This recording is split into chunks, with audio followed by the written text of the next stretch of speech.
Donc, on continue de ce côté-là. Moi, la machine que je vous parle aujourd'hui, c'est la TAL 135. Donc, on a une largeur de couple de 1,35 m.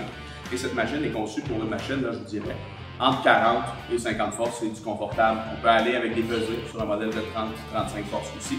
Donc, ces modèles-là, en fait, Verti, la ligne TA est vraiment complète. Vous avez des machines pour du 25 forces jusqu'à du 250 forces, du personnel jusqu'à du professionnel, du milieu de gamme pour du agricole, de toutes les grandeurs. Vous avez des 1,80 m, 1,60 m, 2 m, 2,20 m, 2,50 m.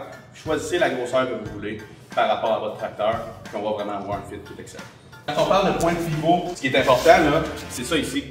Ça, c'est ton point de pivot qui va passer d'en haut en bas. Ça a un certain choc.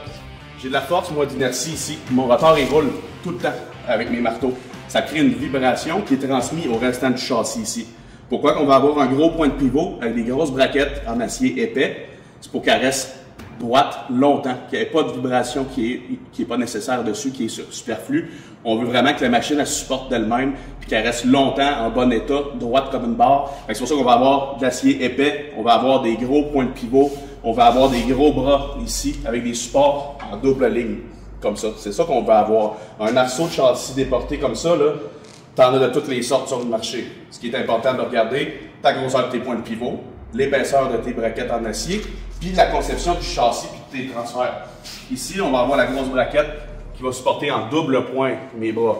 C'est pas un tube simple, c'est tout le temps un tube double. Je travaille 2 fois plus fort, je suis 2 fois plus résistant. C'est ça qu'on veut avoir avec des cylindres de bonne qualité pour éviter d'avoir des lousses dans ton système, éviter d'avoir des vibrations supplémentaires dans ton système et de l'usure qui se crée. Si tu as un système ici qui est fait cheap, c'est toute ta machine qui devient à risque d'avoir des vibrations supplémentaires, d'avoir des lousses, d'avoir des bris, d'avoir des temps d'arrêt supplémentaires puis des contrats en retard. C'est pas ça qu'on veut.